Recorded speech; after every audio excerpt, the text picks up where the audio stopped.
आज की इस क्लास में हम इंग्लिश रीडिंग सीखने वाले हैं और इंग्लिश टू हिंदी ट्रांसलेशन सीखने वाले हैं, वो भी एक स्टोरी के माध्यम से।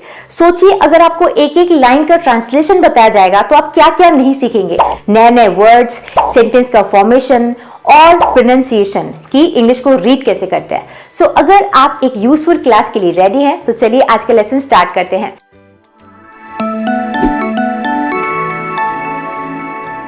हेलो एवरीवन, मैं हूं सोनम इंफॉर्मेशन सेंटर में आप सभी का स्वागत है। तो आज की स्टोरी है the self righteous heron. Self righteous, I guess ये नया वर्ड है आपके लिए। जो भी मुझे लगेगा ये नया वर्ड है उसे मैं हाईलाइट करती जाऊंगी। वर्ड या फ्रेज जो भी कुछ लगेगा ये नया है उसे आप भी नोट डाउन करिए ताकि उसे आप फ्यूचर में भूले ना। ओके, सो सेल्फ राइचस का मतलब होता है धूर्त, पाखंडी या धोखेबाज, और हेरन का मतलब होता है बगला। इस सफेद पक्षी को आपने अक्सर पानी के ऊपर या नदियों के आसपास उड़ते हुए देखा होगा, जिसका मेन जो खाना होता है वो होता है मछली। इसी के ऊपर बेस्ड स्टोरी है। हम आगे बढ़ते हैं, मैं थोड़ा स्पेस बना लेती हूँ ताकि हम आसानी से सीख पाए। Okay, so let's start. तो यहाँ पर लिखा हुआ है there was a pond in Malwa country. There was a pond in Malwa country. आपने कई सेंटेंसेस को ऐसे देयर से स्टार्ट होते हुए देखा होगा। यहाँ पर देयर का यूज क्यों होता है?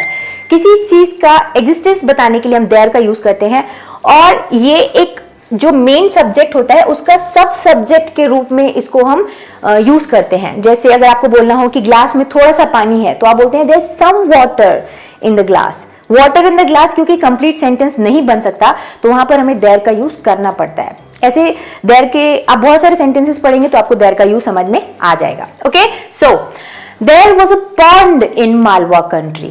पॉन्ड का मतलब होता है तालाब, ठीक है, तालाब। मालवा कंट्री में एक तालाब था। There was a pond in Malwa country. आगे, on the bank of it. On the bank of it, उसके बैंक पर। बैंक का मतलब क्या होता है? उसके किनारे पर, किनारा या तट, ठीक है। उस तालाब के किनारे पर, on the bank of it, there lived an old heron. उसके किनारे पर एक ओल्ड हेरन यानी एक बूढ़ा बगुला रहता था। He didn't have to worry for food. He did not have to worry for food. यानी उसे खाने की चिंता नहीं थी। नदी है तो वहां पर बहुत सारी मछलियां हैं। He did not have to worry for food. उसे खाने की चिंता नहीं करनी पड़ती थी during his young age. उसकी यंग एज के दौरान यानी उसकी जवानी के दौरान उसे खाने की चिंता नहीं करनी पड़ती थी। पर आफ्टर बिकमिंग ओल्ड, बूढ़ा होने के बाद, it had become difficult for him. It had become difficult for him. उसके लिए मुश्किल हो गया था to arrange food for himself. उसके लिए खाना अरेंज करना मुश्किल हो गया था बूढ़ा होने के बाद। As a result, यानी उसके परिणाम स्वरूप, क्योंकि वो बूढ़ा हो गया था, as a result, ये एक अच्छा फ्रेज है। आप कई बार ऐसा बोल सकते हैं, मैंने ये किया उसके परिणाम स्वरूप वैसा हो गया, यानी उसके रिजल्ट में ऐसा हुआ। I did this at the result of it that happened. Okay, so as a result एक अच्छा फ्रेज है। As a result यानी उसके परिणाम स्वरूप, he sometimes had to starve for days together. He sometimes had to starve. उसे कई दिनों तक starve करना पड़ता था। starve का मतलब क्या होता है? भूखे मरना। I'm starving मतलब मैं भूख से मर रही हूं। starve मतलब भूख से मरना। As a result, he sometimes had to starve for days together. मतलब कई दिनों तक एक साथ उसे भूखे रहना पड़ता था। ओके, आगे देखते हैं। One day, एक दिन, the heron was sitting wearing a sad look on his face. हेरन जो था, जो बगला था, दुखी चेहरा बनाकर, wearing a sad face, वहां पर बैठा हुआ था, ठीक है। Seeing him sad, a crab asked. उसे दुखी देखकर, seeing him sad, उसे दुखी देखकर, a crab asked. crab का मतलब क्या होता है? केकड़ा, ठीक है, यहां पर आप देख सकते हैं। तो उसे दुखी देखकर केकड़े ने उससे पूछा, why uncle, why do you look so sad? why uncle यानी क्यों चाचा, why do you look so sad? आप इतने दुखी क्यों दिख रहे हो? तो उस पर बगला क्या बोलता है? उस पर बगला बोलता है, ओ माय सन, ओ मेरे बेटे, हाउ टू टेल यू मतलब मैं तुम्हें कैसे बताऊं। ऐसे इसको आप यूज करते हैं ना, कोई आपसे पूछता है बताओ वहां पे क्या, वो बोलो हाउ टू टेल यू मतलब मैं तुम्हें कैसे बताऊं कि वहां पे क्या क्या हुआ था। तो एक अच्छा सेंटेंस है, ओ माय सन, ओ मेरे बेटे, मैं तुम्हें कैसे बताऊं, यू ऑल्सो नो दैट, ये तुम भी जानते हो, you also know that, that मतलब कि, ये तुम भी जानते हो कि I only subsist on fish only. Subsist का मतलब होता है उस पर सर्वाइव करना, यानी उसके थ्रू जीना, यानी मैं खाली इसी बात पर निर्भर हूं या इसी के थ्रू मैं जीवित रहता हूं। किस पर? You also know that I only subsist on fish only, मैं सिर्फ मछली के सहारे जिंदा रहता हूं या उस पर निर्भर हूं। But ever since, ever since का मतलब होता है जब से, एवर सिंस का मतलब होता है जब से। But ever since I have heard that some fisherman are coming, पर जब से मैंने सुना है, आई हैव हर्ड, पर जब से मैंने सुना है, सम फिशरमैन, फिशरमैन का मतलब होता है मछुआरा, फिशरमैन का मतलब होता है मछुआरा, ठीक है। यहां पर देखो ई लिखा हुआ है, यहां पर MAN नहीं लिखा है। फिशरमैन अगर AN लिखा होता तो एक मछुआरा, EN लिखा हुआ है तो मतलब बहुत सारे मछुआरे, ठीक है, प्लूरल नंबर मैन का। सम फिशरमैन आर कमिंग, कुछ मछुआरे आ रहे हैं, towards this pond to catch fish. Towards का मतलब होता है की तरफ, है ना। जैसा कि तुम जानते हो कि कुछ मछुआरे इस पॉन्ड यानी इस तालाब की तरफ आ रहे हैं, टू कैच फिश, मछली पकड़ने के लिए।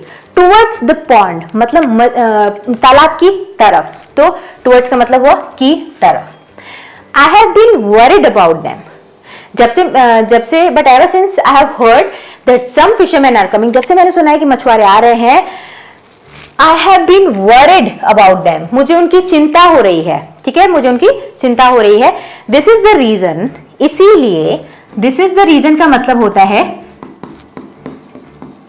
इसीलिए, this is the reason why I have stopped eating fish, this is the reason why I have stopped eating fish, यही कारण है कि मैंने मछलियां खाना बंद कर दिया है। आगे, the crab happily went and informed the fish of good news. यहां पर देखो, एक मछली को उसने इन्फॉर्म नहीं किया, यहां पर प्लूरल नंबर के लिए भी, बहुत सारी मछलियों के लिए भी फिश ही यूज हुआ है।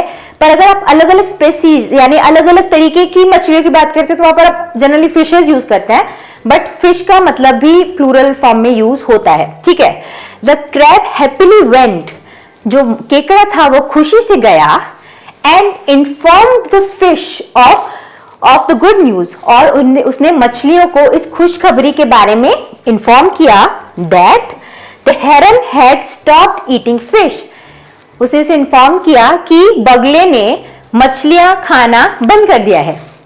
And that some fisherman were coming, और कुछ मछुआरे हैं वो आ रहे हैं, to catch fish from the pond, इस पॉन्ड से मछलियां पकड़ने के लिए कुछ मछुआरे आ रहे हैं, ठीक है। हियरिंग दिस, इस बात को सुनकर, द फिश केम, जो मछलियां हैं वो आई, एंड सेड टू द हेरन, और उसने हेरन यानी बगले को कहा, हेरन अंकल यानी बगले अंकल या बगले चाचा, please suggest to us some way, suggest to us some way यानी प्लीज हमें कोई तरीका सजेस्ट करिए, सो दैट, ताकि we may save our life, ताकि हम अपनी जान बचा सकें, from the cruel hands of the fisherman, fisherman यानी मछुआरे के क्रूअल यानी निर्दयी हाथों से, क्रूअल का मतलब होता है निर्दयी, ओके। हम मछुआरों के निर्दयी हाथों से अपनी जान को बचा सके, हमें कोई रास्ता बताइए। इस पर हेरन क्या बोलता है? द हेरन सेड, उसने जो बगला है उसने कहा, the only way to save your lives, the only way यानी जो इकलौता तरीका है टू सेव योर लाइव्स, आप लोगों की जान बचाने का, इज दैट, वो है, all of you should be transferred from this pond to some other pond, all of you, आप जितने भी लोग हो, जितनी भी मछलियां हो, you all should be transferred, आपको ट्रांसफर कर देना चाहिए एक तालाब से दूसरे तालाब में, तब आपकी जान बच सकती है, ठीक है। एंड फॉर दिस, और उसके लिए, एंड फॉर दिस, उसके लिए, I can render my services, render का मतलब होता है प्रदान करना, देना, ठीक है, उसके लिए मैं अपनी सर्विस यानी अपनी सेवाएं आपको दे सकता हूं। आई कैन हॉइस्ट, रेंडर का मतलब क्या हुआ? प्रदान करना, ठीक है। उसके बाद क्या लिखा हुआ है, आई can hoist you on my back, I can hoist you on my back. मैं आपको, होइस्ट का मतलब होता है चढ़ाना या ऊपर चढ़ाना, ठीक है।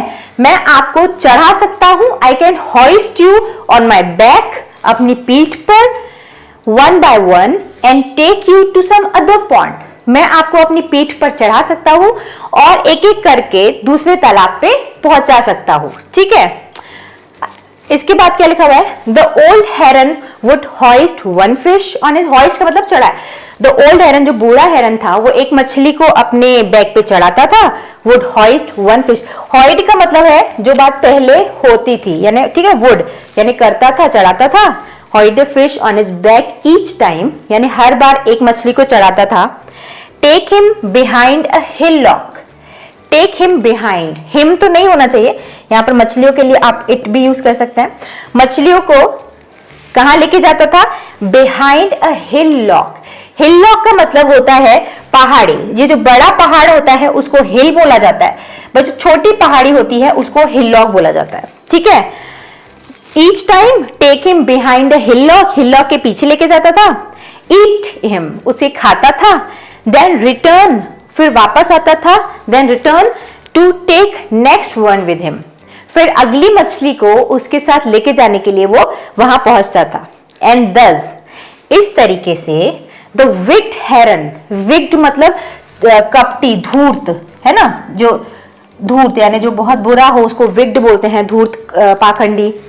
The wicked heron kept eating to his heart content for days together. एक मछली को लेके जाता था हिलॉक पे, फिर वहां पे उसको खाता था, फिर दूसरी मछली को वापस लेने आता था, उसको लेके जाता था।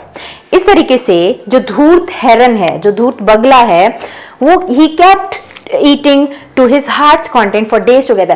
कंटेंट का मतलब होता है, कंटेन बोल दो, कंटेंट बोल दो, इसका मतलब होता है आत्मसंतुष्टि या शांति के लिए, अपने दिल की शांति या तृप्ति के लिए कई दिनों तक, फॉर डेज टुगेदर, कई दिनों तक ऐसे ही वो मछलियों को खाता रहता था, ठीक है। आगे देखते हैं नेक्स्ट। इसके बाद क्या हुआ, now he had become healthier, he had become यानी वो अब हेल्थियर मतलब ज्यादा स्वस्थ बन चुका था। हेल्दी, हेल्थियर, ये कंपैरेटिव डिग्री होती है, हेल्दी, हेल्थियर, हेल्दीएस्ट। हेल्दीएस्ट मतलब सबसे स्वस्थ, हेल्थियर मतलब पहले की तुलना में वो स्वस्थ हो गया था। He had become physically fit, यानी वो शारीरिक रूप से फिजिकली वो फिट हो चुका था। One day the crab said to him, one day the crab said to him, एक दिन केकड़े ने उसे कहा, अंकल यानी चाचा, I too am bored of living in this pond, मैं भी इस पॉन्ड में यानी इस तालाब में बोर हो चुका हूं। I am too am bored of living in this pond, इस तालाब में रहते रहते मैं भी बोर हो चुका हूं। Please shift me also from here, please मुझे भी यहां से शिफ्ट करो। The heron hoisted the crab on his back, जो हेरन था, जो बगला था, उसने हॉइस्टेड द क्रैब, क्रैब को अपनी पीठ पे चढ़ाया। And took him behind the hillock, और उसे भी वो पहाड़ी के पीछे लेके गया। Where a heap of bones of the fish could be seen, where a heap, heap का मतलब होता है टीला या फिर ढेर, ठीक है, टीला या ढेर। वेयर, जहां पर वो उसे हिलॉक में लेके गया, जहां अ हीप ऑफ बोन्स, यानी बोन्स का क्या रखा हुआ था, एक पहाड़ टाइप बना हुआ था, टीला बना हुआ था। The fish could be scene very clearly, वहां पर से जो ऊपर लेके गया तो वहां पर वो जो टीला था हड्डियों का, बोन्स का, वो आराम से उसे देखा जा सकता था। It took no time for the crab to understand, crab के लिए यानी केकड़े को ये समझने में नो टाइम लगा। नो टाइम एक फ्रेज के तौर पे यूज होता है जिसका मतलब होता है कुछ समय नहीं लगना, बिल्कुल उसे समय नहीं लगा। It took no time for the crab to understand, उसे समझने में बिल्कुल टाइम नहीं लगा।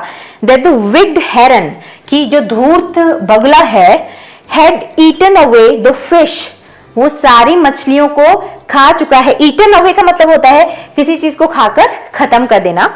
हैड ईटन ये फ्रेजल वर्ब है। Had eaten away the fish which he had brought one by one, जो एक एक करके जो सारी मछलियों को लेके आया है वो उसे सबको खा चुका है।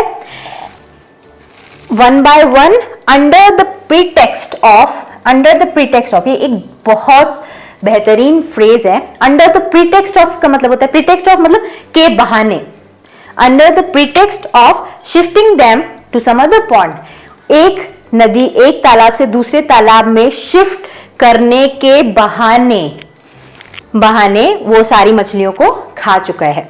ठीक है। It took no time for the crab to understand that the wicked heron had eaten away the fish which he had brought one by one under the pretext of shifting them to some other pond. दूसरे pond में shift करने के बहाने जो सारी मछलियों को वो खा चुका है। And now it was his turn to be डिवाउड बाय हिम। अब उसकी बारी है टू बी डिवाउड। डिवाउड का मतलब होता है खा के निगल जाना, यानी अब निगल जाने की या मरने की उसकी बारी है। ये समझने में केकड़े को टाइम नहीं लगा। उसके बाद क्या हुआ? The crab caught the heron by his neck. जो केकड़ा था उसने बगले के बैक नेक से उसको पकड़ लिया। आप इमेज में देख सकते हैं। विद हिज शार्प क्लॉज यानी जो उसके तेज पंजे थे उससे हेरन को पकड़ लिया। O crab what are you doing? ओ केकड़े तुम क्या कर रहे हो? ये बगले ने पूछा। फिर केकड़े ने क्या जवाब दिया? I am doing only what you have done to the fish of the pond. I am doing only what you have done to the fish of the pond. मैं सिर्फ वही कर रहा हूं जो तुमने भी तालाब की मछलियों के साथ किया। Now you have been totally exposed. यानी अब तुम्हारा पर्दाफाश हो चुका है, अब तुम एक्सपोज हो चुके हो। यू चीट, तुम धोखेबाज, या तुम पापी, है ना, पापी धोखेबाज। Saying this the crab began piercing his claws. Saying this, ऐसा कहते हुए जो क्रैब है उसने पियर्स का मतलब होता है छेदना या भेदना। ठीक है, किसी चीज को बहुत जोर से भेदना। तो उसके जो क्लॉज थे उसने वहां पर जो हेरन है उसके नेक में उसने अपने क्लॉज को पियर्स करना स्टार्ट कर दिया, यानी गड़ाना स्टार्ट कर दिया। Claws deep into the throat of the heron. हेरन के थ्रोट में उसने अपनी क्लॉज को पियर्स किया बहुत deep. The heron ultimately died and fell on the heap of the bone of the fish. The heron ultimately मतलब finally अंततः जो heron था वो मर गया and fell on the heap of the bone of the fishes. मछलियों के हड्डियों के ऊपर जो उसका जो हीप था उसके ऊपर वो हेरन गिर गया। ये स्टोरी यहीं तक थी। आई गेस आपने स्टोरी से काफी कुछ नए वर्ड्स, नए फ्रेजेस सीखे और आपने इससे कुछ मॉरल भी सीखा। वो क्या था? इस स्टोरी से आपने क्या शिक्षा ली वो मुझे नीचे कमेंट सेक्शन में लिखकर बताइएगा। I wait for comment. देखते हैं, सबके सीखने का नजरिया तरीका अलग होता है। देखते हैं कि इस एक स्टोरी से कितने लोगों ने क्या क्या सीखा। ओके, सो जो नए वर्ड्स आपने सीखे हैं, अगर आप रिवाइज करना चाहते हैं तो नीचे कमेंट सेक्शन में लिखिएगा। और ऐसे ही अगर आप स्टोरीज और देखते रहना चाहते हैं तो नीचे कमेंट सेक्शन में वो भी लिखिएगा। तो ऐसी स्टोरीज मैं और लेके आते रहूंगी। और अगर आप पहली बार इस चैनल पर आए हैं तो वीडियो को लाइक करिएगा, चैनल को सब्सक्राइब करिएगा और वीडियोस को देखते रहने के लिए आते रहिएगा। See you in the next video. Bye bye, thanks for watching.